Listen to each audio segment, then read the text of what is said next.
Olá, boa noite todo mundo. Boa noite para quem está assistindo agora, mas também para quem vai assistir essa gravação. Então, eu não sei exatamente que horário você vai estar assistindo. Então, bom dia, boa tarde, boa noite. Meu nome é Miriam. Deixa eu me apresentar primeiramente. Meu nome é Miriam e aqui a gente vai começar essa live, que é uma live de lançamento de um mini curso que a gente está oferecendo, chamado No Laboratório de Marx, Leitura dos Grundrisse, tá? É, Vou também fazer uma pequena introdução sobre o nosso projeto. Esse projeto que a gente está organizando, ele é uma plataforma de cursos, mas também a gente oferece alguns outros conteúdos interessantes, como texto em newsletter, a gente oferece também lives como essa daqui e algumas modalidades de curso, que no caso são mini cursos, cursos de uma média duração e também cursos de longa duração. Então, para fazer o lançamento desse minicurso especificamente, a gente decidiu fazer essa live para explicar mais ou menos quais seriam os principais temas abordados no minicurso, o que a gente vai tratar, o que o Pablo, na verdade, vai tratar, que é o professor do minicurso, e como que ele vai organizar, né, essa abordagem sobre esse tema que desperta tanto interesse nas pessoas, né, no público. E hoje, então, ele vai falar um pouco para a gente sobre o que ele pensou ao propor esse curso, quais são as principais questões que vão ser levantadas, como que vão ser as aulas, certo? E aí eu já aproveito e dou essas informações, as informações mais necessárias para quem quiser se inscrever, né? As inscrições elas estão abertas até o dia do início do curso, que é no dia 24 de outubro, ok? O minicurso vão ter 5 aulas, uma duração de 5 aulas. Ele vai acontecer nas terças-feiras, das 19 horas até as 21 horas, ok? Então, terças, das 7 às 9, ok? E ele vai conter aí 5 aulas. E uma outra coisa também que eu queria pedir para vocês é sobre onde vocês conseguem encontrar a gente. A gente tem tanto um canal no Instagram, um canal no YouTube, desculpa. Nosso canal no YouTube você consegue achar através do endereço que é Arquipélagos Underline Cursos. Para quem está assistindo pelo meu canal específico, da Miriam, se quiser se inscrever no canal da Arquipélagos, é Arquipélagos Underline Cursos. A gente também tem um perfil no Twitter, que é só arquipélagos underline, e um perfil no Instagram, que é arquipélagos underline cursos livres, e lá vocês vão ver todas as programações que a gente faz, as coisas que a gente oferece, os textos que a gente publica. E no caso do Instagram, especificamente, vocês vão ver também vários cards que eu faço, a minha arte, entendeu? Então, eu agradeceria muito se vocês se inscrevessem, ok? Então, dando prosseguimento aqui à nossa live, eu vou introduzir o professor que vai dar esse curso sobre os Grundrisse, ok? E começo falando então sobre a mini bio do professor, né? O Pablo Azevedo ele é graduado e licenciado em História pela UF, e mestre e doutor em Filosofia pela UFRJ, mas parte do doutorado dele também foi feito na Universidade de Milão, que chama Bicocca, né? E parte dos interesses dele é filosofia moderna, mas também marxismo, pensamento social em geral. Ele é professor de filosofia há vários anos, ok?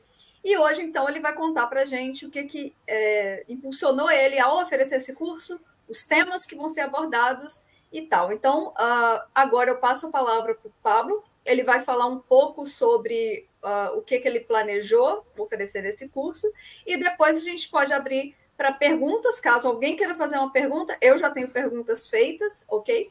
Então é isso. Vamos lá. Pablo, por favor, pode começar a sua exposição.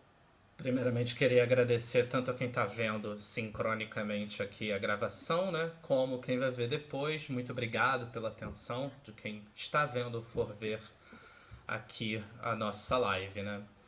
Eu tive um conjunto de motivações para dar esse curso, né. A primeira delas dividiria em 3 grupos gerais assim de motivações que me fizeram bolar esse curso, planejar esse curso e estruturar e oferecer ele, né? Primeiramente, a primeira grande razão, né, é pela, pelo quanto a recepção dos Grundrisse aqui no Brasil é tardia, né? Nós fomos um dos últimos países a traduzir os Grundrisse. E no bojo dessa tradução domina muito a interpretação de que os Grundrisse são os esboços do Marx que deram origem ao Capital. Não está errado. Não há nenhum problema nessa interpretação. Mas esse tipo de interpretação nos leva a um ponto, que é qual? Para que eu vou ler os Grundrisse se eu vou ter o material mais desenvolvido, se eles são só esboços, e se você vai ter um desenvolvimento maior, mais sofisticado nos volumes do Capital do Marx. Essa recepção tardia da gente, né, ela fez com que a gente não pegasse uma série de debates da época da grande recepção dos Grundrisse, né? Lembremos, os Grundrisse foi um texto que foi escrito na década de 50 do século XIX. O Marx começou a redação dos Grundrisse em 1857, 58, e só na década de 50 do século XX é que o texto começou a circular de uma maneira muito tímida, mas ele começou mesmo a ganhar espaço, muitas traduções no mundo no final da década de 50, década de 60 e 70. Né? Então tem uma série de interpretações dos Grundrisse, todas elas muito marcadas por questões de época, pelo que estava acontecendo nesses países, né? Que ativaram leituras e categorias dos Grundrisse das mais díspares. Muitas dessas interpretações por muitas vezes são mutuamente excludentes, e nós não tivemos esse processo de recepção dessas leituras feitas durante a década de 60 e 70.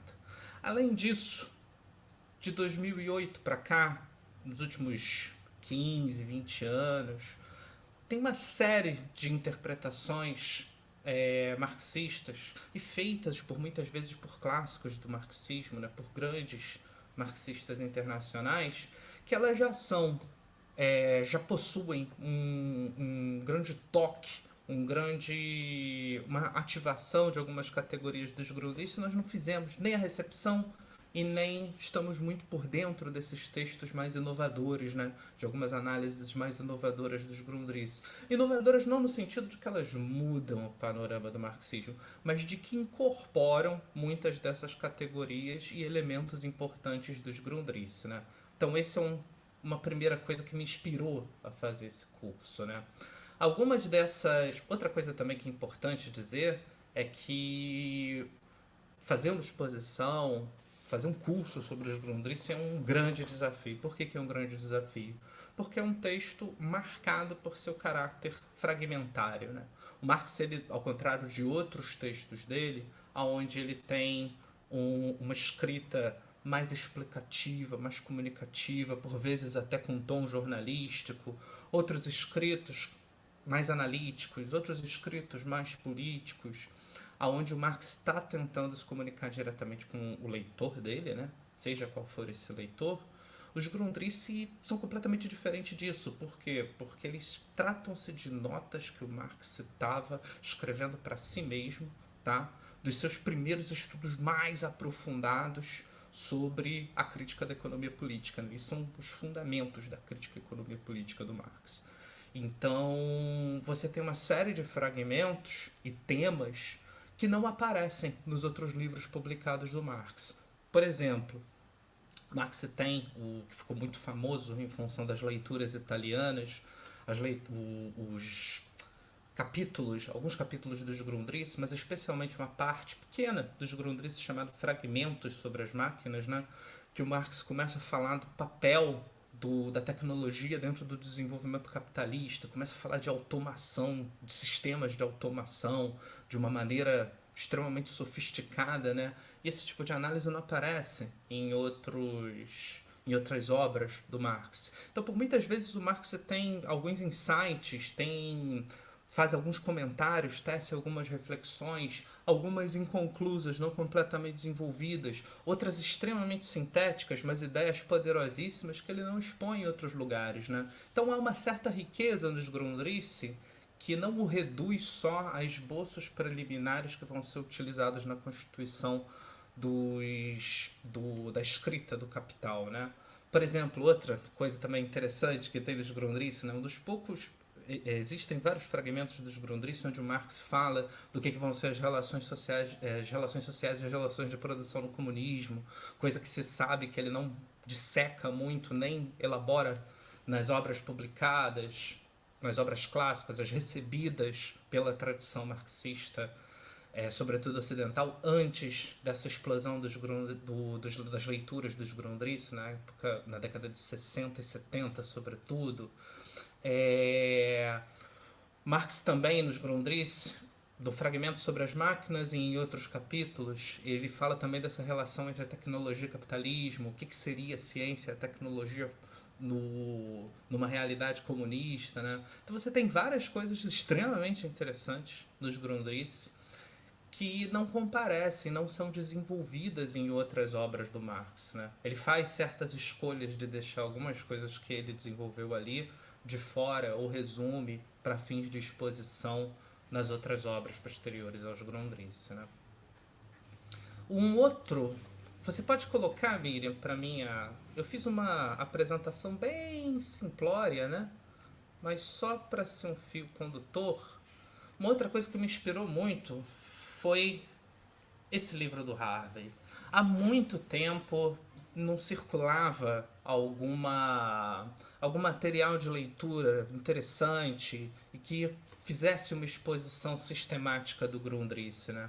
E esse ano eu devorei esse livro do Harvey e eu acho brilhante porque ele apresenta a obra, ele não cai nessas divergências entre as várias leituras, né? Que é uma das coisas que eu quero apresentar no curso. Então ele não fulaniza a discussão, digamos assim, né?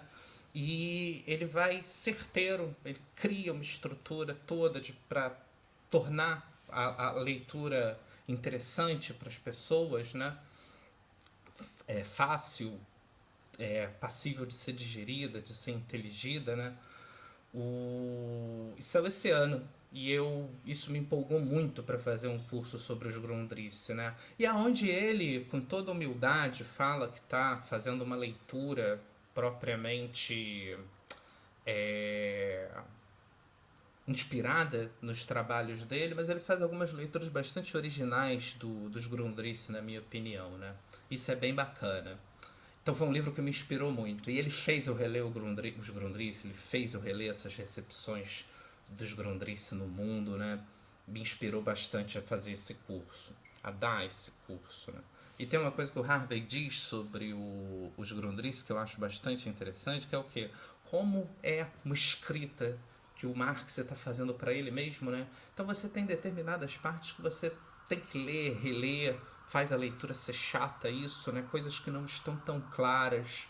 Não é tem um texto assim que é atravessado por páginas seguidas que não são muito claras, né? É o Marx pensando para si mesmo, o Marx elaborando coisas para si mesmo. Então, por muitas vezes ele desenvolve linhas de análise que ele mesmo aborta e aí ele sucede por outra linha de análise que vai ganhando concretude, ele vai testando determinados conceitos, determinadas linhas de análise, mas quando você lê a totalidade do texto, você tem uma série de insights e ideias extremamente avançadas que não comparecem no resto da obra, né? É como se você estivesse fazendo um trabalho sobre o lodo, né, e de repente tirasse uma joia preciosa dali. Ele cita essa metáfora a partir da leitura de um aluno que ele teve, né?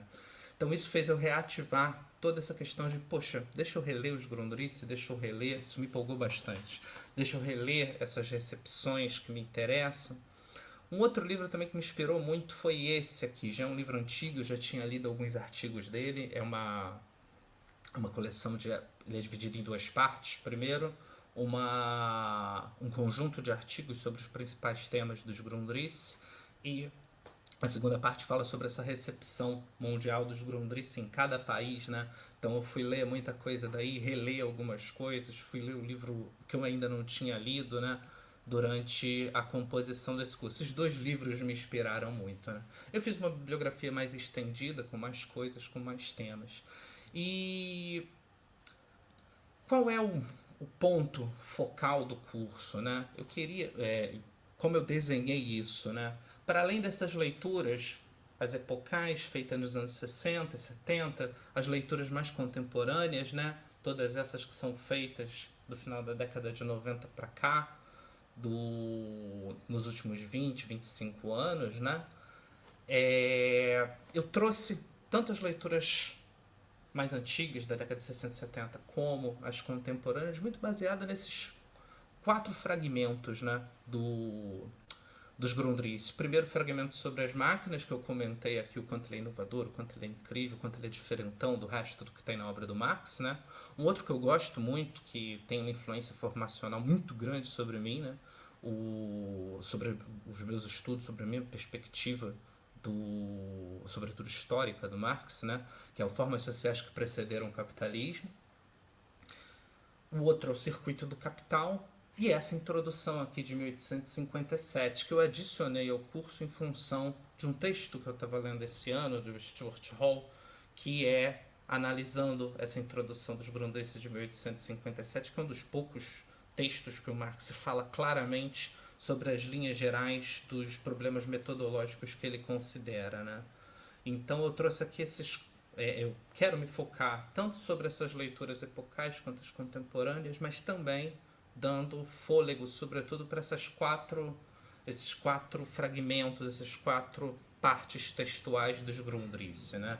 Que eu acho que é o que mais destoa das imagens consolidadas, das imagens pedagógicas, das imagens que mais circulam do Marx e da obra dele, né? Então, sobre a exposição do curso de uma maneira bem sintética, é isso aqui que me interessa mais. Miriam, deixa eu te perguntar uma coisa. Você clicou aqui, eu estou vendo o comentário padrão do StreamYard. Tirei. Você quer botar algum outro comentário aí? Não, Não? pode continuar. É Ah, porque tá.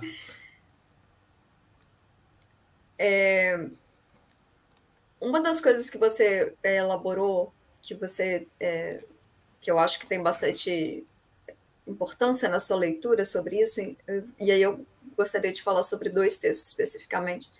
O primeiro deles é sobre o Stuart Hall, porque o Stuart Hall é um autor que produziu bastante sobre estudos culturais, e num primeiro momento a gente pode pensar sobre como estudos culturais não seria uma parte tão, ou seria uma área ou uma disciplina ou um domínio que é muito privilegiado em relação ao marxismo. E de repente você tem o Stuart Hall, que parece sair um pouco, né, daquilo que a gente considera como marxistas em sentido tradicional. E aí eu queria primeiro perguntar o que você achou interessante na leitura do Stuart Hall, principalmente em relação à introdução que você disse, da ligação entre a figura do Stuart Hall, nesse texto que ele escreveu, e a introdução que você colocou aqui, de 1857. Mas eu também queria perguntar sobre a leitura que é desenvolvida, no caso do David Harvey, sobre a ideia de capitalismo, que parece ser, até onde eu sei, ela parece ser bastante diferenciada em relação ao que normalmente se entende ou que normalmente é tratado como sendo o sistema capitalista. E se você puder elaborar, assim, não longamente, claro, mas falar um pouquinho sobre esses 2 textos e como eles têm importâncias nessas leituras dos Grundrisse, eu agradeceria. O seu microfone. Boa questão que você levantou aí. Vamos lá. Tem um cara que é o editor de um desses livros que eu comentei, né? Esse daqui. Esse livro foi editado em 2008 pelo Marcello Musto e que está publicando uma série de livros, traduzindo uma série de livros bem bacanas aqui no Brasil, né? E Uma coisa que ele fala em vários desses livros que estão sendo traduzidos aqui no Brasil é o quê? O como depois da década de 90, academicamente, passou-se a ter, sobretudo no Ocidente, uma visão cada vez mais distorcida do marxismo em função do orientalismo do Said. Por que que ele diz isso? Porque o orientalismo do Said vai levantar a partir de isolar determinadas frases de obras do Marx, né? Isola fora do contexto, e vai levantar a ideia, por exemplo, de que Marx tem uma visão extremamente ocidental do capitalismo, uma visão extremamente eurocêntrica. Por outro lado, vai dizer que algumas leituras, vai modelar e mostrar um certo economicismo no Marx, a ideia de que você tem uma determinação econômica em última instância e que é a análise econômica que determina os fenômenos sociais sobretudo. Então isso vai começar a ser uma questão muito forte no Ocidente pós-década de 90. Primeiro é essa imagem de um Marx eurocêntrico, né? Que o Marcello Musto, por exemplo, recorrentemente diz que nas universidades ocidentais isso tem uma relação muito grande com a circulação dos textos do Said. Por outro lado, uma recusa por parte de vários cientistas sociais, principalmente quem está dentro dessa área forte no mundo anglo-saxão, né, que não são os estudos culturais, de que predominaria no marxismo uma simplificação excessiva por via de um economicismo mecânico, por aí vai. Bem, o que é legal no texto do Harvey? Você vê um dos cânones dos estudos culturais de língua inglesa se dedicar a uma leitura diferenciada do Marx. E isso é uma coisa que ele faz nos últimos anos de vida, né? Ele faz um ciclo de palestras sobre metodologia em Marx, muito focada nessa introdução de 1857 dos Grundrisse, né? É um texto, e publica em 2003, antes de eu falar do texto, dizer onde ele está e o ano que ele foi publicado, né? E ele foi publicado na revista Cultural Studies em 2003, tá? Ou seja, agora no Pablo, início desse... no caso do Stuart Hall. No caso do Stuart Hall, em 2003, né? O que é interessante desse texto do Stuart Hall? É você ver esse cara que é uma personalidade extremamente importante nos estudos culturais, sempre teve uma filiação marxista, né? É um dos grandes nomes daquela revista inglesa New Left Review. E o Stuart Hall, ali, através desse texto do Marx, que é a Introdução dos Grundrisse, de 1857, que é um dos poucos textos onde o Marx claramente fala de método, onde ele está delineando o que ele vai desenvolver como metodologia de análise, né? A priori, esse texto ele é uma espécie de guia de análise para os próprios estudos dele, mas ele coloca várias posições, né?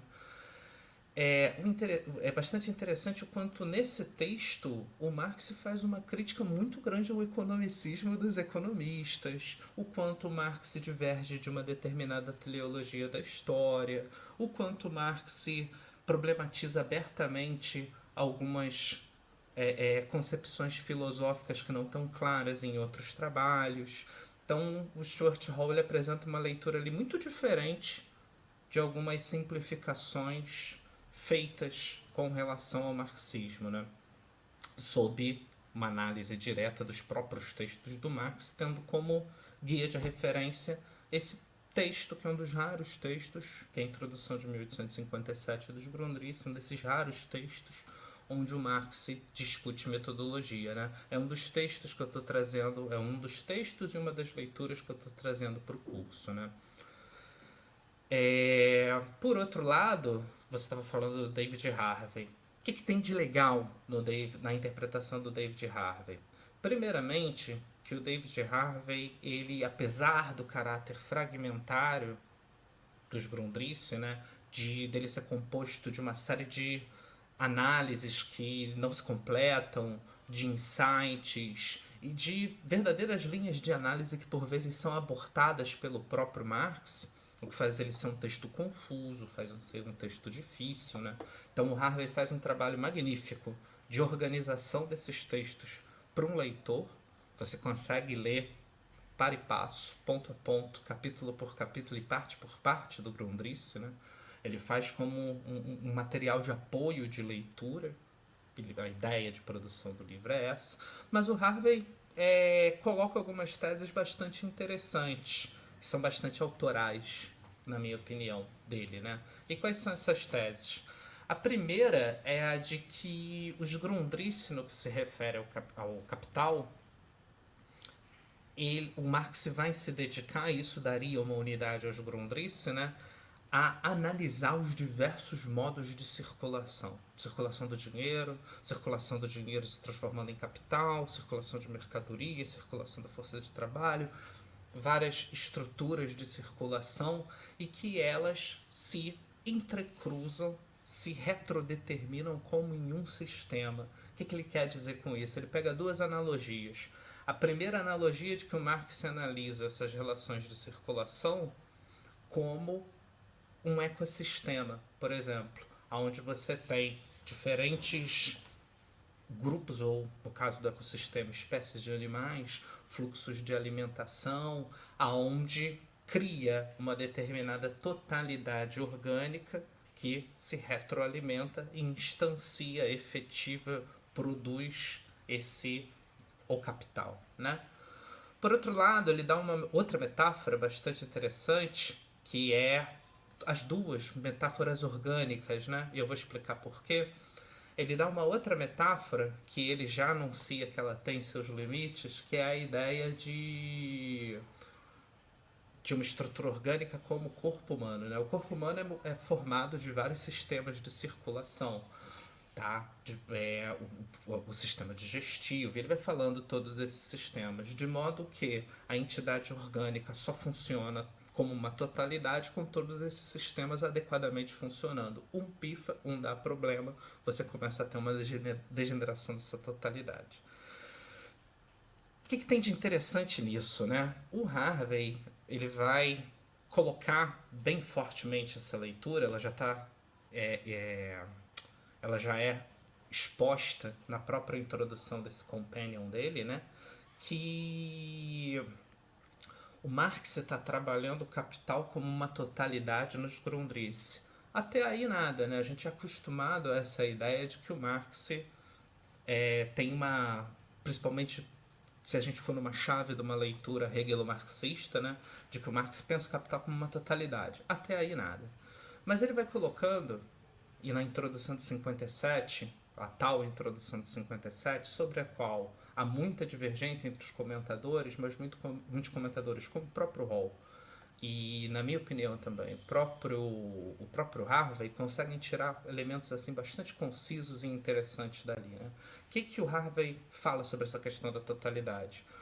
O quanto o Marx ele não está pensando uma capital como totalidade como uma totalidade fechada ou uma totalidade que se efetiva através de contradições em direção a algo, como se houvesse uma estrutura teleológica inerente a essa própria totalidade, mas o quanto essa totalidade tem um caráter sistêmico, em função dessas múltiplas dimensões das relações de circulação, que seria o tema-chave dos Grundrisse, né? Tema-chave que ele mostra no próprio livro, que em alguns vão ser superados no Capital, que existem algumas insuficiências de análise nos Grundrisse, ou seja, os Grundrisse não é uma obra de análise que supera o Capital, mas que tem coisas diferentes, como essa questão da totalidade, né? E aí ele vai defender que você não tem uma totalidade fechada ou uma totalidade de tipo hegeliano ali, mas uma totalidade de tipo orgânica, sendo que esses sistemas de relação que o Marx analisa se sobrepõem. Então isso eu acho uma das coisas assim mais interessantes da leitura do Harvey. Além do que também, né, ele analisa muito essa questão da expansão global do capitalismo a partir dos Grundrisse, né? Ele diz que é uma marca dele como geógrafo. Não, quando eu sou geógrafo, eu talvez esteja projetando isso no Grundrisse. Eu acho que não. Eu acho uma leitura... Eu acho que é modéstia da parte do David Harvey. Eu acho bem bacana essa leitura dele. Aí você traz um O problemão, Charles Charles. colocou colocou apenas num comentário, que é um Esse problemão. comentário é um problemão, entendeu? Tem uma coisa no Harvey e em outros comentadores contemporâneos que eu acho muito boa, que é o que eles estão mais preocupados em expor questões marxistas a partir do próprio texto do que ficar num conflito de comentadores, entendeu? O Hall, o Hall é um pouco diferente disso, né? Porque ele não está fazendo uma obra de grande público. Esse texto do Hall sobre a introdução de 57 é uma síntese que ele faz a partir de um seminário acadêmico, né? Então você tem muitas notas. Mas o que acontece? Isso é bastante interessante. O pessoal da New Left, né? O Perry Anderson, o David Harvey, alguns que não eram propriamente da New Left, como o historiador francês Pierre Vilar, mas que publicou muito na New Left.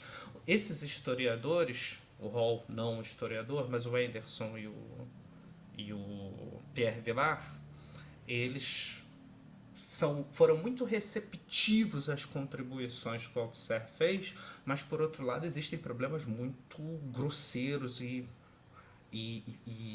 estranhos na abordagem do Althusser, né? Eu não tomo lado nessa disputa, né? Uma das coisas importantes do curso. Eu quero expor leituras, eu quero expor contradições entre as interpretações mais canônicas, né? Quero mostrar como essas diferenças estão sendo resolvidas ou atenuadas nas leituras contemporâneas, mas eu não estou tomando lado de uma leitura ou de outra, né? Eu tenho uma postura aqui, eu quero ter uma postura no curso muito parecida com a que o Harvey tem no Companion. Eu quero divulgar essas ideias e cada um forme a sua opinião, forme a sua posição, né? Como o Harvey diz que é o que ele almeja nos Grundrisse, nesse Companion. Então, o Althusser é um problema espinhoso, tá? Em boa parte dessa questão. Por outro lado, tem uma coisa muito interessante que é o que? E os leitores e boa parte dos comentadores contemporâneos dos Grundrisse acentuam isso, né? O Althusser, ele nunca teve um trabalho forte sobre os Grundrisse, né? Parte da... É muito importante a gente notar que o Althusser, ele não cita, ele fala muito en passant em alguns textos, algumas coisas relativas aos Grundrisse, mas ele não faz uma análise sistemática disso, né? Dos Grundrisse em si. Por outro lado, boa parte do que ele soube e escutou sobre os Grundrisse veio através dos seminários do Negre, né? Que ele chamou o Negre para fazer na École, nos anos 70, né? Que é o que deu origem ao texto do Negre, o Marx além de Marx, né? Que tem em português, um dos poucos textos, interpretações sobre os Grundrisse que tem traduzido em português, né? E que está na bibliografia do curso, lembrando. Também. É uma das leituras do operaísmo, né? O operaísmo, ele tem... Não é... Eu entendo. Eu entendo. Eu Ó, entendo. Eu acho que tem, e não vou nem falar no meu próprio nome, né? Tem esse livro foi traduzido com um nome muito estranho, deixa eu olhar aqui na internet para... Tem um texto do Perry Anderson chamado Arguments with English Marxism, que é um livro que ele fala sobre... Ele começa o livro falando da querela entre o Althusser e o Edward Palmer Thompson, o historiador, que escreveu aquele livro combatendo o Althusser chamado Miséria da Teoria. Mas tem um livro do Perry Anderson, né? Eu acho o melhor balanço sobre a questão Althusser. Esse livro ele foi traduzido aqui no Brasil como... O original é Arguments with English Marxism. E aqui ele ficou teoria, política, história, alguma coisa do gênero. Isso, teoria, política, história, um debate com Edward Palmer Thompson. Eu acho que é a análise mais equilibrada, sem tomar lados. E tem uma coisa interessante nesse livro que é o quê? Ele coloca o que é realmente funcional como crítica ao Althusser, né? e que eu concordo, mas por outro lado também ele demonstra, exibe ali o quanto tem coisas interessantes no Althusser que modificaram leituras marxianas em outras disciplinas, né? Teses bastante interessantes que foram feitas como inspiração althusseriana.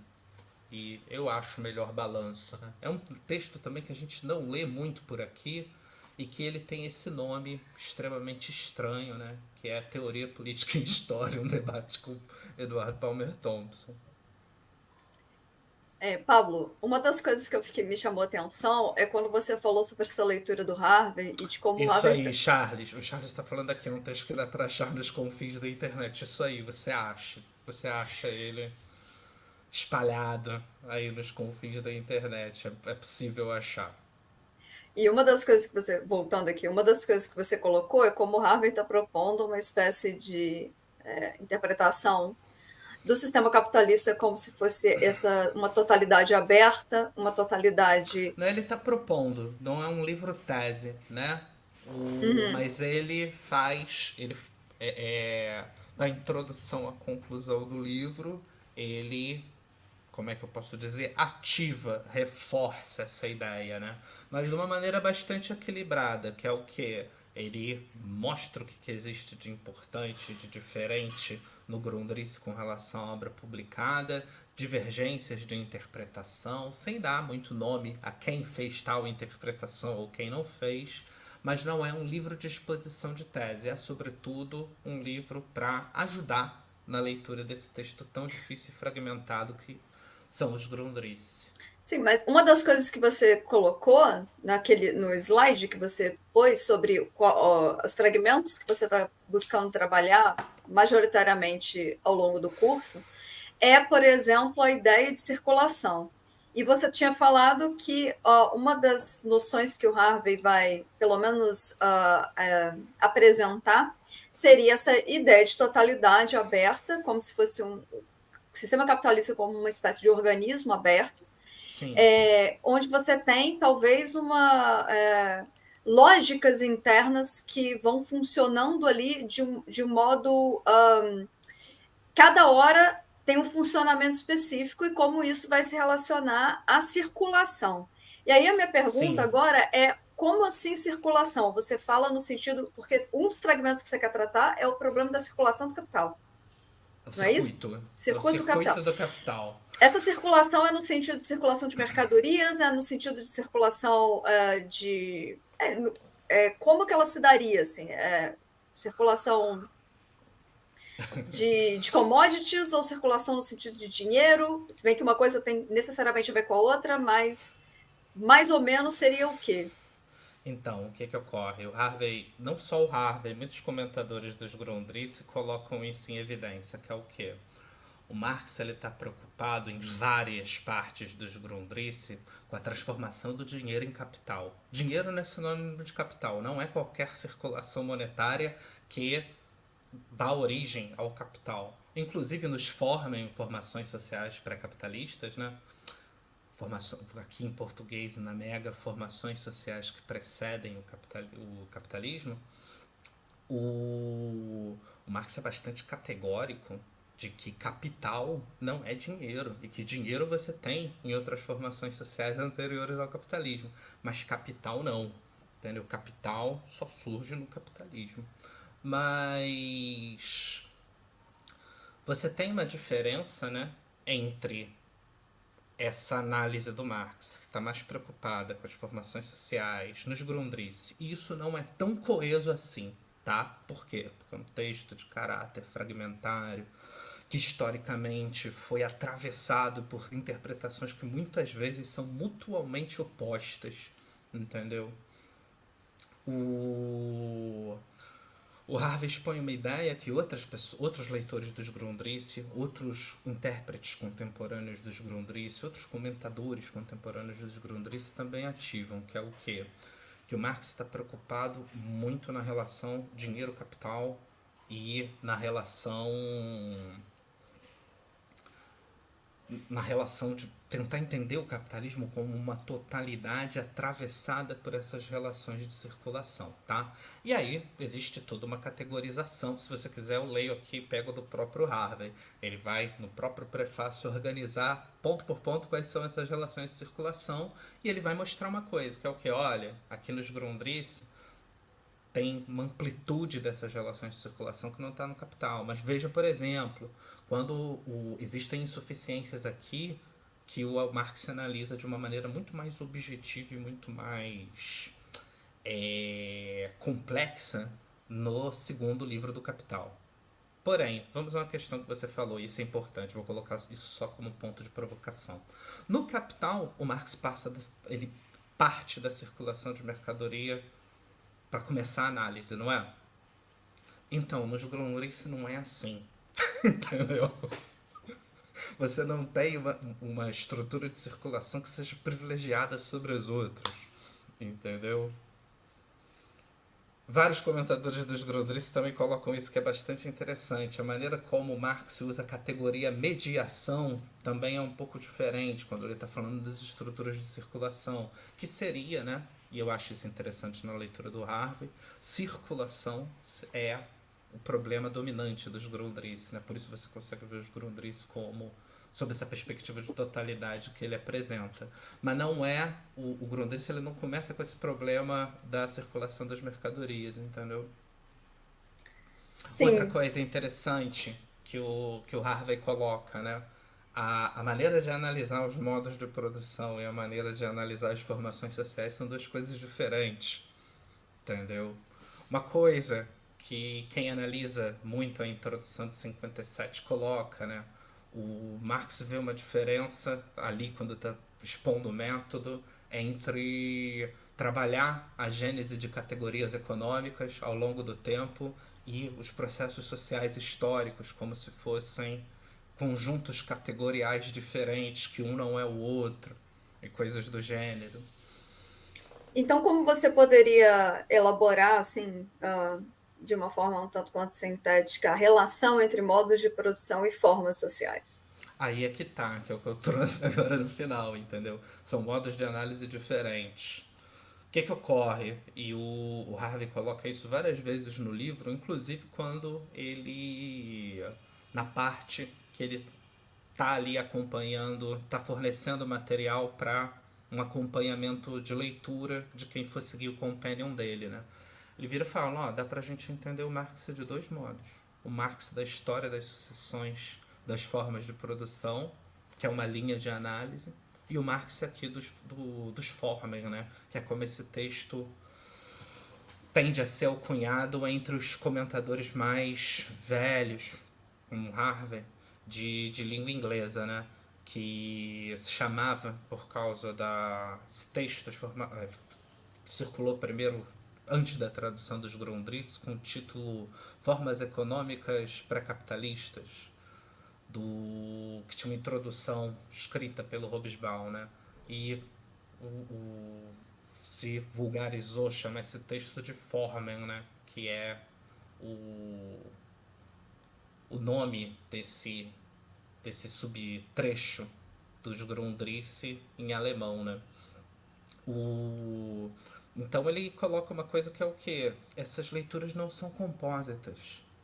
Mas isso não quer dizer, tá, que seja uma contradição interna ao método do Marx. Quando você explora os Grundrisse e muitas linhas de comentadores contemporâneos fazem uma organização legal desses tópicos, né? Mas isso é muito difícil fazer uma síntese disso, entendeu?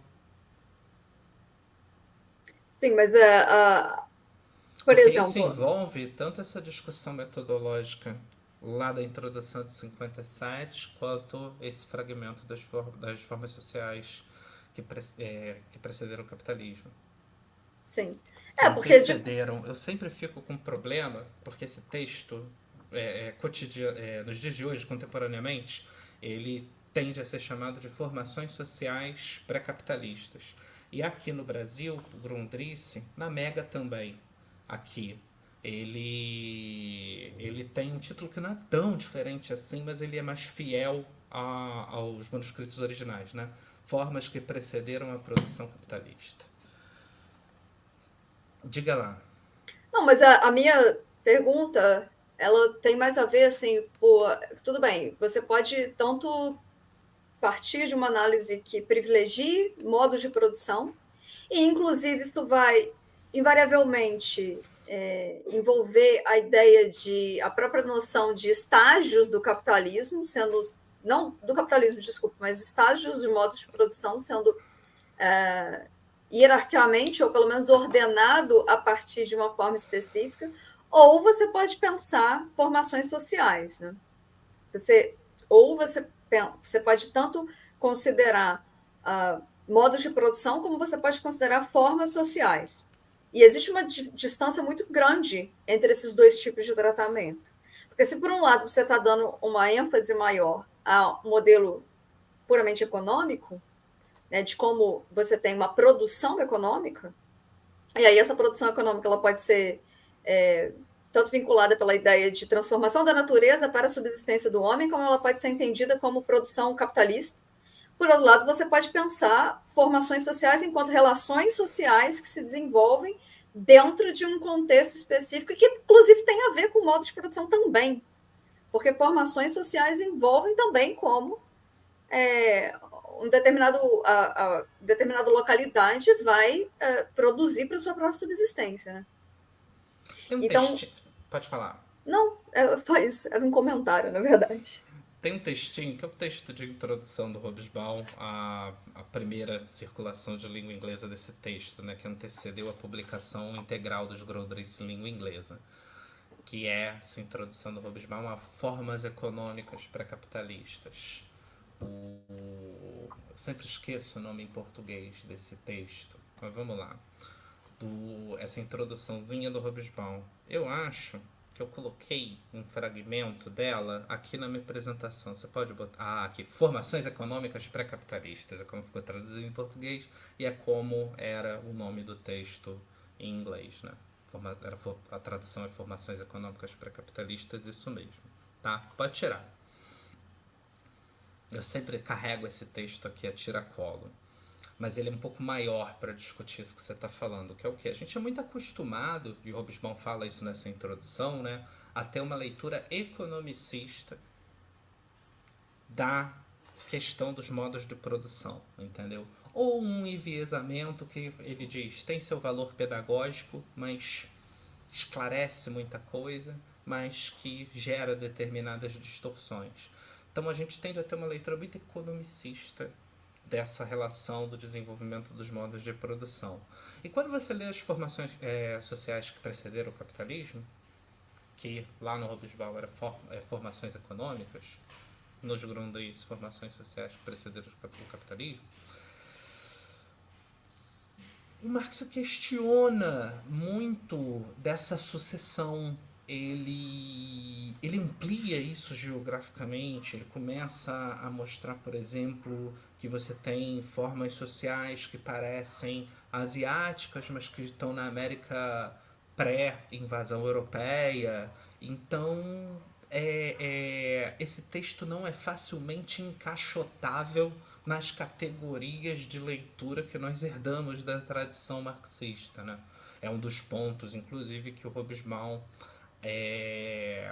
traz desse texto. Mas entre a leitura do Hobsbawm e a leitura de hoje, a leitura desse texto que eu acho mais fantástica, né, é uma leitura da Ellen Wood, que está nesse texto dos 150 anos dos Grundrisse, né, editado pelo Marcello Musto, e que ela vai fazer uma leitura desse texto extremamente elaborada, muito mais atualizada, mas de qualquer maneira não é fácil, de uma maneira sintética, numa pequena apresentação, mostrar o quanto essas leituras, não é que elas sejam incompatíveis, não é que elas sejam contraditórias, mas a maneira que o Marx metodologicamente trabalha numa análise não é propriamente a maneira como ele trata as formações sociais históricas que antecederam o capitalismo. Né?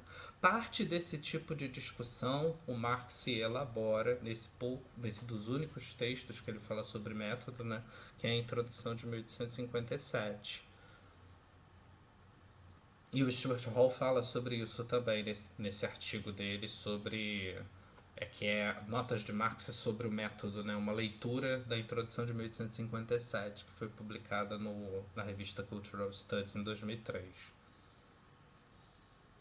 Ok. Outra coisa também Fala. interessante, né, que o Hobsbawm fala, o Marx ele está numa época que ele está desenvolvendo é, formas de análise, e o laboratório onde ele vai desenvolver essas formas de análise é o Grundrisse, né? Essa expressão laboratório de Marx é uma expressão que tem sido usada continuamente nas últimas décadas para se referir ao Grundrisse.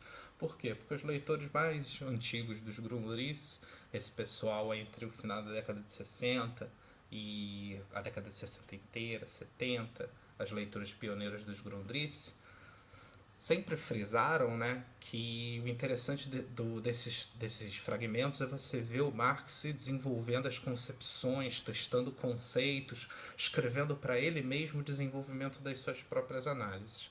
Então o que ocorre? Você fazer uma síntese dessas análises é um tanto problemática, porque nem o Marx está fazendo isso, entendeu? E aí, Uhum. pô, será que são métodos que se excluem mutuamente? Será? Entendeu? Os textos mais contemporâneos. O que tem sido escrito, na minha observação, do final da década de 90 para cá, né? Como esse texto que eu falei da Ellen Wood, que é de 2008, que é publicado aí nesse livro que o Marcello Musto editou, essa síntese dos cursos do Hall, que ele publicou como um artigo na Cultural Studies, e outros textos mais contemporâneos, né? Eles fazem uma análise extremamente sofisticada para poder colocar essas coisas juntas. O outro problema, eu não vou nem cair nisso aqui na live, né? Isso perpassa também quando a gente fala de método, até que ponto o até que ponto o Marx está sendo hegeliano ou não, qual é o tributo que o Marx tem com o Hegel ou não, entendeu? Que é uma discussão extremamente espinhosa. Mas como esses textos trabalham, né, e isso me interessa, é algo que eu pretendo colocar no curso, né? Mas para você ver como isso é uma questão espinhosa, o David Harvey fala, né? Pô, os Grundrisse, por exemplo, lidos por filósofos, eles começam a ativar debates entre os usos filosóficos de determinadas concepções que o Marx está fazendo nos Grundrisse. Por exemplo, Hegel, Spinoza, o são os exemplos que ele dá, né? E aí ele fala, poxa, até que ponto existe esse hegelianismo no Marx? Eu vou me esquivar, e ele se esquiva. Mas isso faz parte dessa discussão de método, né? Mas uma coisa, por exemplo, interessante nos Formen, né?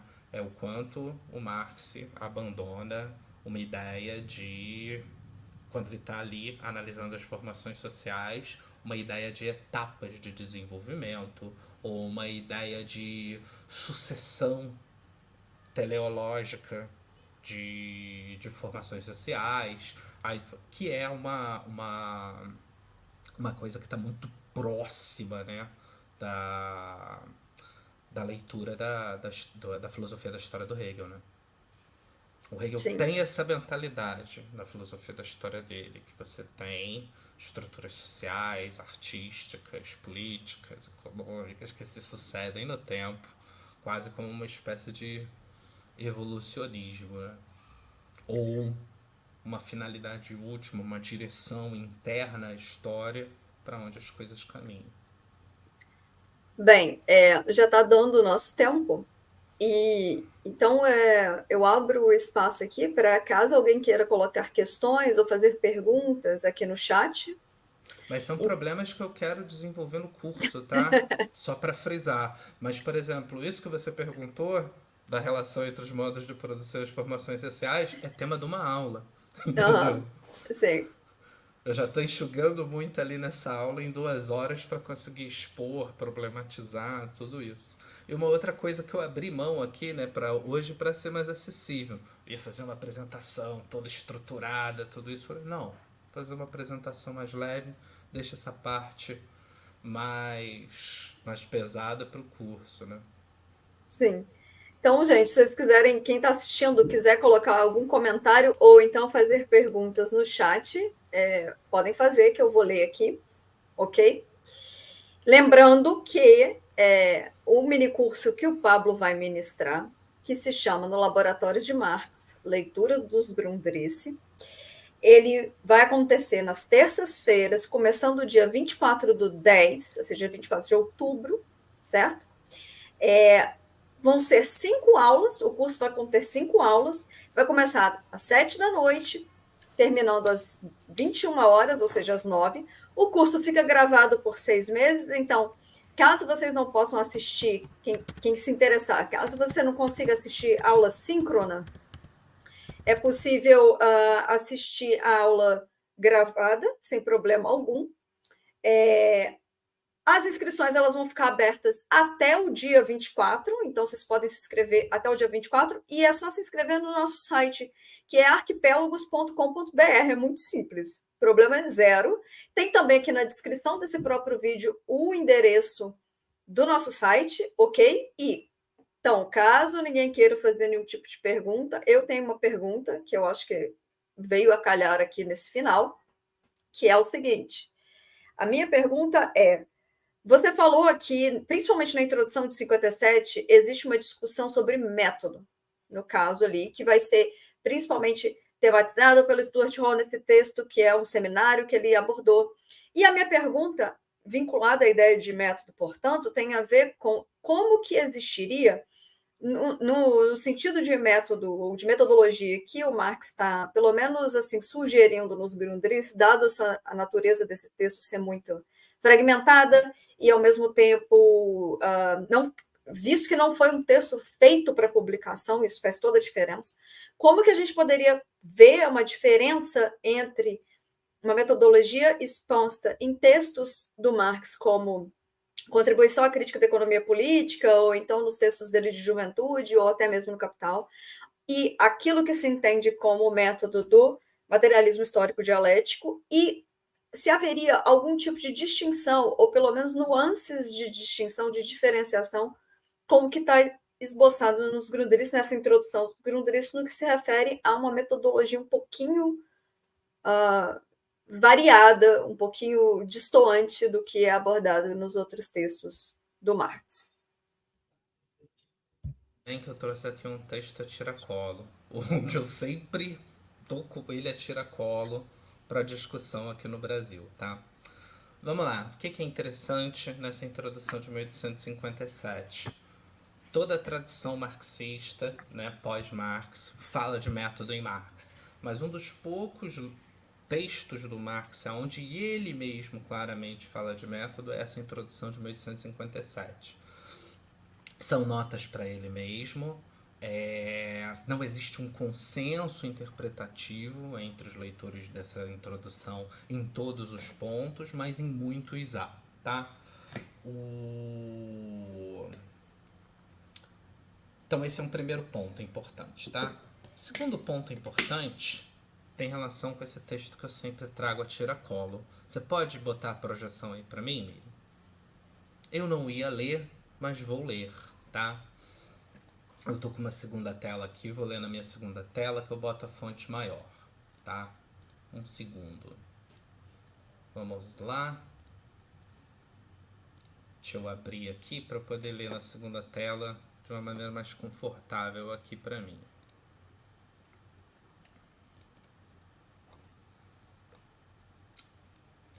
Deixa eu ler da tela mesmo, que até eu abrir outra coisa aqui. Pronto. Vou ler aqui o que eu estou projetando. Mesmo que estejamos firmemente conscientes de que Marx não pode ser dividido em segmentos correspondentes às especializações acadêmicas de nossos dias, sendo difícil aprender a unidade do seu pensamento. Isso se deve, em parte, porque o mero esforço de realizar uma exposição sistemática e lúcida de um problema nos leva a discutir seus diferentes aspectos seriatim, ou seja, ponto por ponto, separando as partes, isolando elas para poder discutir e não discutindo a totalidade dessa exposição sistemática que o Marx faz em muitos textos, tá? Em vez de simultaneamente. e em parte porque a árdua tarefa da investigação científica em certo estágio, nos obriga a fazer o mesmo. Então faz parte da metodologia de várias áreas acadêmicas você ter que fazer esses recortes, né, para poder isolar determinados trechos, isolar determinados objetos de pesquisa para você poder trabalhar melhor. Tá? Esta é uma das razões pelas quais alguns trabalhos de Engels, que têm evidentemente a clareza expositiva por objetivo, dão a impressão, ao lado do presente ensaio, por exemplo, que são as formações sociais pré-capitalistas, de simplificação excessiva ou de escassa densidade diante da profundidade do pensamento de Marx. Algumas exposições marxistas posteriores, como o materialismo histórico e dialético de Stalin, veja, essa caixa alta não existe no texto original, tá? Eu quase peguei o texto original hoje para colocar aqui, mas como a tradução tá muito boa, tá direitinho, eu deixei o original e deixei a caixa alta do original. Algumas exposições marxistas posteriores, como o materialismo histórico e dialético de Stalin, foram demasiado longe, talvez nesse sentido. Ao contrário, o desejo de enfatizar a unidade e a interdependência dialéticas de Marx pôde conduzir a generalizações vagas sobre a dialética ou observações tais como a de que a superestrutura não é mecanicamente ou a curto prazo determinada pela base, mas reage contra esta e pode às vezes dominá-la. Ponto. Então, o que ocorre? E por muitas vezes eu comento isso com os poucos leitores de Marx assim que saem do caixote, que eu tenho contato, né? Quando junta materialismo histórico e materialismo dialético junto, na mesma frase, eu começo a falar, olha, não é tão simples assim, tá? Por outro lado, e isso tem relação com aquilo que a gente estava falando, até que ponto a dialética marxiana, né, ela é uma herança hegeliana sem nenhum filtro, tá?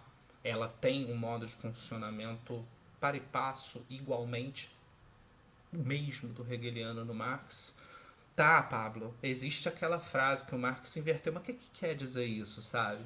O Marx ele tem uma série de obras para além dessa frase canônica, onde ele discute o Hegel, cartas, tudo isso. Então é muito difícil, é uma questão muito espinhosa, né? Falar da dialética marxista. Mas quando a gente fala de materialismo histórico, e isso é interessante, as exposições mais contemporâneas têm se focado nas formações sociais pré-capitalistas. Né? Esse texto que eu estava falando da Ellen Wood, inclusive, discute isso. Fala sobre, e aí, depois desse texto circular, como é que a gente pode pensar o materialismo histórico. Né? Mas você tem uma série de simplificações do Marx, sistematizações do Marx para fim pedagógico. O Engels fez muito isso, para fins de clareza, para fins de objetividade, e que no século XX elas foram sequencialmente simplificadas, sendo que a obra do Marx ela não tem essa inteireza sistemática. Né? Tem muita gente que comenta isso, eu acho que traduzido para português, um dos melhores livros sobre isso é um livrinho que saiu do Marcello Musto recentemente em português. Eu estou até com uma guia aqui aberta. Eu li esse livro em italiano, li ele recentemente em português, né, que é o Repensar Marx e os Marxismos. Inclusive ele tem uma edição diferente, ele tem uma ordenação de capítulos, alguns capítulos em português que não tem em italiano. Um livro bem bacana, foi editado pela Boitempo. Aqui no Brasil ele se chama Repensar Marx e os Marxismos, ele tem um subtítulo, né? Guia para Novas Leituras. Então, ele fala, em português eu não lembro se ele fala isso, mas em italiano ele fala do quanto o Diamati, que é o materialismo histórico e dialético, simplificou as leituras do marxismo e o quanto a obra do Marx ela não tem essa sistematização inteira em determinados pontos, em determinados tópicos. Esse caráter de abertura, inclusive, permite que a gente atualize muito do pensamento do Marx, né? Torna o Quando Marx você mais fala. aberto. Diga. Não, mas quando você fala, então, sobre a simplificação que Pode tirar a incorre, projeção. nessa ideia de tomar o materialismo histórico dialético como um método oficial, digamos assim, é justamente dentro de um esquema, de um resquício hegeliano que coloca uma espécie de teleologia histórica e coloca uma espécie de andamento ou processo histórico que, em última análise, consegue ser planejado ou considerado numa totalidade específica. Eu acho que o ponto assim de problematização de até onde o Marx herda elementos de análise, uma conceitualidade, um modo de funcionamento dialético do Hegel, o que eu gosto de pontuar assim como abismo de ascensão é quando a gente fala do problema da teleologia, né? E o Grundrisse acho que é o texto do Marx que mais expõe isso, que separa o Marx de uma leitura teleológica, que separa o Marx de uma filosofia da história lá hegeliana, tá? Por outro lado, isso é muito importante, e foi relendo muito desses comentadores que eu fui compreendendo isso, e isso tem sua razão. O Marx faz bastantes utilizações de estruturas lógicas hegelianas, sobretudo no Capital, entendeu? Então, não é uma questão de recusar o hegelianismo como um todo, mas a questão é até que ponto o Marx opera com Hegel e até que ponto o Marx opera contra Hegel, né? Recentemente eu peguei um texto só sobre citações e análises a partir da Mega, de um italiano que trabalha com a pesquisa da Mega, né? Acho que é Roberto Fineschi. Agora eu ia falar, deixa eu não me recordo o nome. Agora eu não lembro o nome, o sobrenome dele, mas é Roberto Fineschi, se eu não me engano. E no início do livro ele condensa e analisa cada citação de obra inteira que o Marx faz sobre isso. E se você pega as citações pelas citações, sem ter um domínio grande do hegelianismo também, você simplesmente não sabe até que ponto, qual é a fronteira de recusa do Marx com relação a certas coisas e qual não é.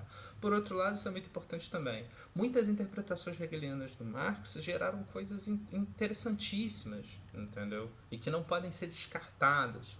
Como, por exemplo,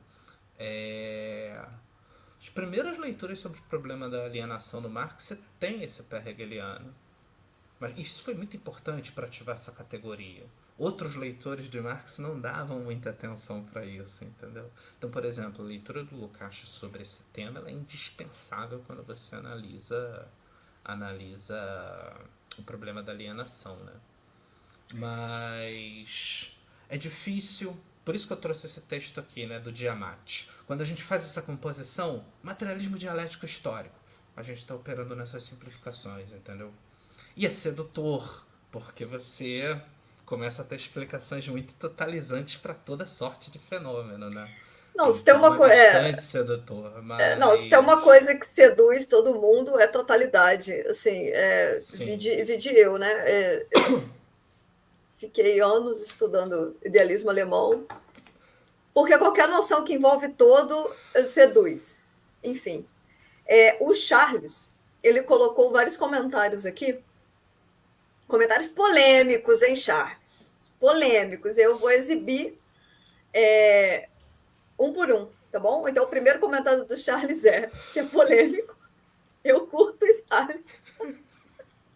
Desculpa, Charles. Mas eu que sei isola, né? Eu curto Stalin. sim, boa. Esse texto dele, como estudioso, é muito datado, pois está muito condicionado com a época que o Stalin escreveu. Pós-processos de Moscou e pré-segunda guerra. O Badiou capturou, mas ele falou que não é capturou, é captou. Sim, Captou isso. captou bem isso. Mas espera aí que tem o resto do comentário dele. Mas eu sempre falo, quem quer começar deve ir mais a fundo a estudar os textos do Marx também, não parar no Stalin.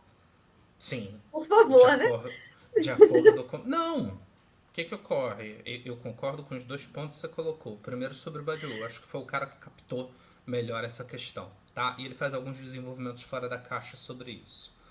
Dois, e eu concordo com você, que é o quê? Isso tem sido muito como eu posso chamar? Um alerta uma coisa que é evocada em textos de comentadores contemporâneos de Marx, né? Que é o quê? A gente é muito poluído por leitura de segunda mão do Marx. Ao invés de um contato primário cada vez mais forte com os textos, né? E se aprofundar nos textos do Marx é fundamental. Tanto que é uma das questões aqui do curso, né? Como é difícil dar um curso de 5 aulas sobre a totalidade dos Grundrisse, como faz esse Companion do Harvey, como existem outros textos mais antigos que eu não falei, né? E que são importantes sobre os Grundrisse, como Introdução à Leitura dos Grundrisse, que não tem em português. Eu li esse texto em italiano de 74 na Itália, mas ele foi publicado em 65. Deixa eu ver minhas notas aqui, mas eu acho que é 65 na União Soviética. Isso, 65 na União Soviética, 67 na República Democrática da Alemanha, parte da Alemanha Oriental, e na Itália em 74, que é um texto de um cara chamado Vygotsky, que é Vitaly Vygotsky, com D. Também se acha nos subterrâneos da internet, né? Em italiano tem com certeza. Ele foi editado até agora há pouco tempo, então você acha até o EPUB dele, da edição nova. Mas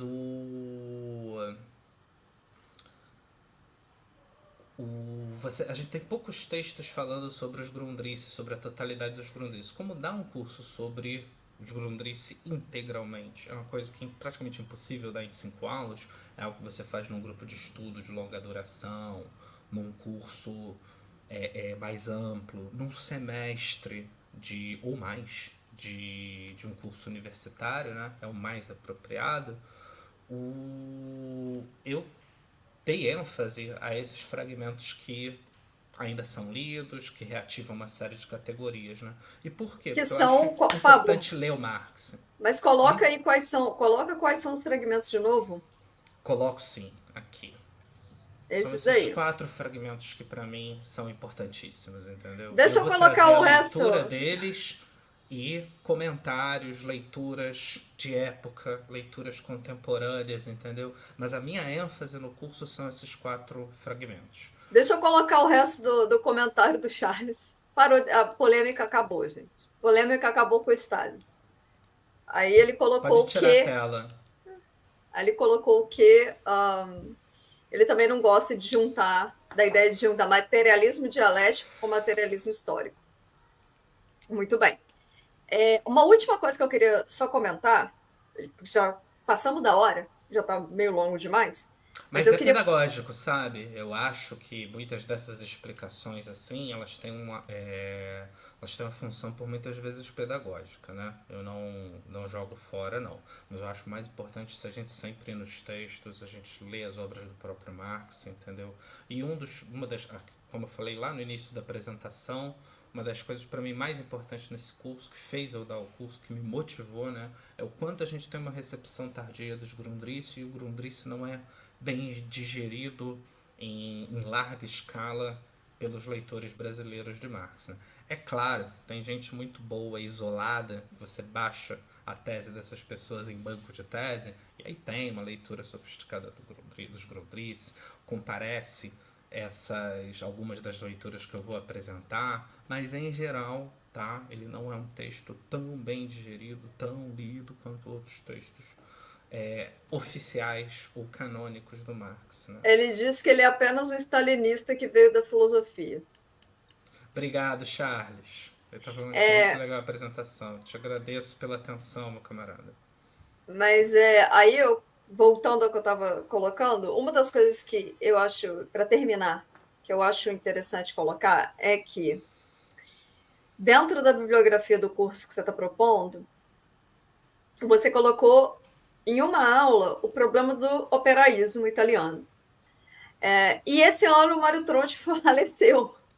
E eu queria que você falasse um pouquinho do porquê que você decidiu dedicar pelo menos parte de uma aula a esse problema e de que modo a gente poderia pensar como o operaísmo pode contribuir para uma leitura. O operaísmo, que era um movimento tão político e prático, né? No sentido de que existiam elementos teóricos muito importantes, mas existia também uma militância muito ativa, talvez seja isso que seja o diferencial e o mais importante no caso do operaísmo, e por que você decidiu incluir, e em que medida houve ali uma releitura, né, pelo operaísmo do Marx, principalmente na década ali de 60 e 70 na Itália. Boa pergunta. Você quer Bota que a eu tela coloque aí. slide aí? Isso. Tem que ativar o meu compartilhamento Ah, de tela. desculpa. Foi. Isso, foi. Tá? Essa parte aqui, que é a aula 4. Então, o que é complicadíssimo quando a gente fala a leitura operaísta? O Tronte e o Negri tem leituras completamente diferentes e conflitantes, entendeu?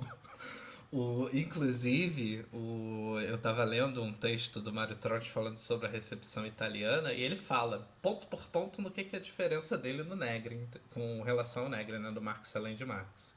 Que é uma leitura que tem seus pontos positivos, mas isso que é incrível das leituras clássicas de recepção dos Grundrisse, né? Essas feitas na década de 60 e 70. O Hobsbawm, no prefácio desse livro de 150 anos dos Grundrisse, editado pelo Musto, que escreve o prefácio ao Hobsbawm, né? E no prefácio ele fala assim, é muito difícil você separar as leituras dos Grundrisse das condições históricas nas quais elas foram recebidas, né? Então os Grundrisse foram recebidos ali na Itália durante o tal do milagre econômico italiano, né? Durante o auge do Fordismo na Itália. Então você tem algumas coisas bem interessantes nessa recepção, apesar de suas divergências, né? Se a gente pega as duas grandes leituras que saíram daí, uma delas é a do Mário Tronte, no Operae Capitale, que é Operários e Capital, e a do Negri, do Marx além de Marx, né? Que tem traduzido para português. Quando você pega essas leituras e lê ponto a ponto, elas são completamente distintas, né? E alguns pontos que a gente pode colocar de distinção. O Negri, por exemplo, ele vai defender que os Grundrisse são é um texto superior ao Capital, entendeu? O que se a minha opinião é solicitada, eu acho um exagero, entendeu? Por outro lado, isso tem todo um quê de ser, tem uma série de motivos, né? Ele vai defender que é um texto anti-hegeliano por si mesmo, né? O que faz com que os altisserianos franceses o recebam muito bem, né? Porque um dos problemas, Hegel era um problema para Althusser. Leituras hegelianas de Marx, né? Apesar de não ser muito claro nos escritos do próprio Althusser o que são os pontos que ele está combatendo, mas ele específicos no que se refere a esse anti-hegelianismo, né? Mas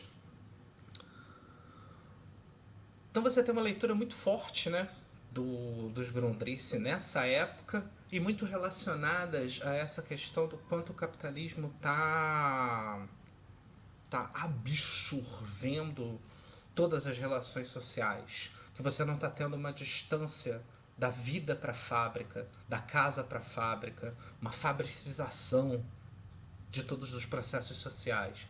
Por outro lado, essas leituras dos Grundrisse na Itália, né, elas ativam uma série de categorias do marxismo, algumas muito particulares aos Grundrisse, como, por exemplo, essa ideia de intelecto geral.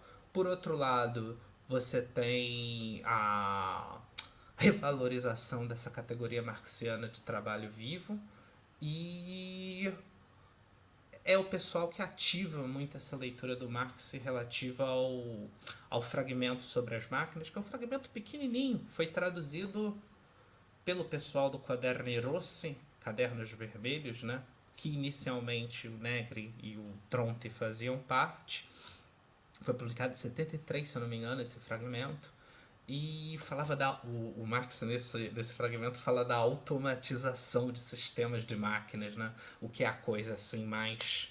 Parece que o Marx está fazendo um prenúncio do Fordismo e está sendo lido assim no auge do Fordismo na Itália, né? No auge do Fordismo no capitalismo do século XX. Então tem muitas coisas bacanas nesse texto, mas veja, né? O quão difícil são essas leituras iniciais dos Grundrisse. Então, dentro da Itália, do próprio operaísmo italiano, você tem dois leitores dos Grundrisse, o Tronte e o Negri, que vão ter leituras completamente díspares, né? Mas é bem interessante essa ativação dessas categorias, né? O intelecto geral nos Grundrisse, relação disso com o trabalho vivo e com a tecnologia, né? Então isso vai ser tema de uma das aulas, mas não dando novamente, né? No curso inteiro eu vou operar com esses textos, eu vou operar com leituras, as leituras e as interpretações que por muitas vezes não casam uma com a outra, e também apresentar coisas contemporâneas sobre isso, né? Tem extrapolando, saindo dessas leituras italianas, né? Tem muita coisa bacana saindo sobre outros trechos também dos Grundrisse, onde o Marx fala de tecnologia, né? Onde ele está falando de maquinário e capital fixo, que extrapola esse pequeno trecho que ficou conhecido pelos operaístas como fragmento sobre as máquinas, né? Então eu botei fragmentos sobre as máquinas porque você tem outros capítulos dos Grundrisse, outras partes dos Grundrisse, onde ele fala de tecnologia, da relação entre tecnologia e capitalismo, desenvolvimento científico e outras coisas. Eu acho que esse debate é bem atual, né? Bem contemporâneo. Ativar essas partes dos Grundrisse, onde o Marx fala de tecnologia, capitalismo e por aí vai. Bem, pessoal, então é isso. Acho que ninguém mais quer fazer nenhum Eu dei comentário no uma chat. resposta razoável, Miriam? Deu, é porque o Mário Tronte faleceu esse ano. E Sim, o aí, Mário Tranch faleceu esse ano. É um cara que eu gosto muito da leitura. Muito diferentão. e aí, por isso que eu resolvi comentar sobre. Porque. É E bem aqui no. legal. Eu aqui antes da aula, inclusive, estava lendo para rememorar, né, um texto dele e é bem legal porque ele explica o quanto, por que a recepção dos Grundrisse na Itália é tão anti-hegeliana, entendeu? Por que tem Uhum. tinha, né, um anti-hegelianismo forte na Itália em função do quê? E ele coloca as causas políticas, econômicas, Ah, as mas isso aí leituras é. feitas antes, entendeu? É uma É reação bem chamada interessante. reação a Benedetto Croce. Mas, enfim, Isso, é por vamos aí. lá. Você tem uma linhagem que vem daí de Mas hegelomarxismo, isso aí entendeu? sou eu, a hegeliana, aqui falando.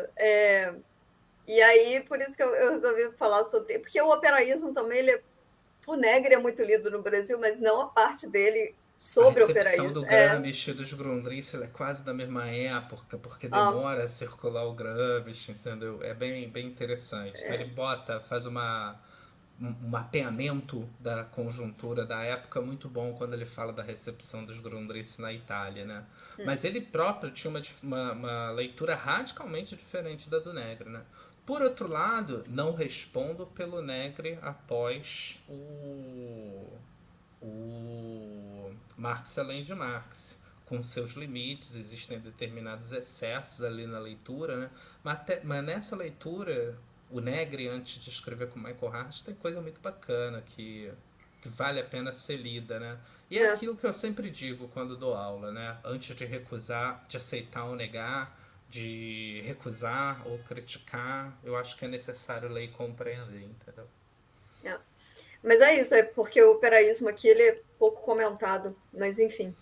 E aí é legal, eu achei interessante você ter trazido, pelo menos assim, um passant, esse movimento É porque não para. tem como falar do fragmento sobre as máquinas, que é uma parte dos Grundrisse, que é essa leitura italiana que vai ativar, né? A leitura que é feita hoje em dia, ela já não depende dessa leitura inicial que foi feita na Itália, né? Mas é um pouco impossível falar dessa parte que eu selecionei, do fragmento sobre as máquinas e de outras coisas que atravessam ali no Grundrisse, quando a relação é tecnologia, maquinário, produção, que foi ativada por esse pessoal dos anos 70 na Itália, principalmente pelos operaístas e os autonomistas, né? Quem ativou essas categorias dentro dos Grundrisse. Então, para simplificar, né, os dois grandes, os mais famosos ali nesse período por leitura do Grundrisse foi o Tronte e o Negri. Então eu trago essas duas leituras. Mas o ponto focal ali é os conceitos que ativa, né? Intelecto Hum. geral, os próprios fragmentos, os outros partes do Grundrisse que fala de temas correlacionados a isso, as leituras contemporâneas, mas historicamente falando das recepções dos Grundrisse, que é uma coisa que atravessa toda a aula, né? Toda a aula fala de recepção, fala do texto e das leituras contemporâneas, enfatizando novamente, você quer projetar, Miriam, para eu colocar novamente ali Uhum. Ah, as sim. 4 partes dos Grundrisse a qual eu estou É esse dando daqui. ênfase no curso, né? O fragmento sobre as máquinas, alguns chamam de fragmentos porque existem outras partes onde se fala de maquinário e tecnologia. O clássico Formas Sociais que Precederam o Capitalismo, que é onde está uma leitura da história do Marx, e que é importante dizer, né, sublinhar isso. Todo leitor, todo historiador leitor de Marx, todo leitor desse fragmento, dessa parte, desse pedaço dos Grundrisse, né, que se dedicou a ler ele, né, sempre se comenta que é o quê? Do Hobsbawm ao texto mais recente sobre isso, bom, na minha opinião, que é esse da Ellen Wood, que está no livro editado pelo Busto dos 150 anos dos Grundrisse. O Marx, ele é um indivíduo que fez muita coisa pro mundo de evidências históricas, de escassez historiográfica que ele vivia, né? Então, nem todas as análises do Marx são, historicamente falando, nesse capítulo não, né? Nesse trecho, desse fragmento, análises verdadeiras, efetivas, né? Mas o que é mais incrível desse texto são alguns insights que ele tem, mas fundamentalmente uma análise histórica que não é de caráter teleológico, não é de caráter evolutivo, não é de caráter lido dentro de uma régua de sucessão de modos históricos. Pelo contrário, Marx complexifica muito a leitura que ele faz ali da história, né? O Circuito do Capital, que é um dos textos assim que eu acho mais sintéticos, falando dessa questão da circulação e da transformação do dinheiro em capital, né? E Questão de Método, Introdução de 1857, as diferentes leituras dele, né? Dando ênfase para a mais contemporânea, que é a do Stuart Hall, Uhum. nas notas nas notas de Marx sobre o método, né? Sim. Afincadas ali nesse texto, que é a Introdução dos Grundrisses de 1857.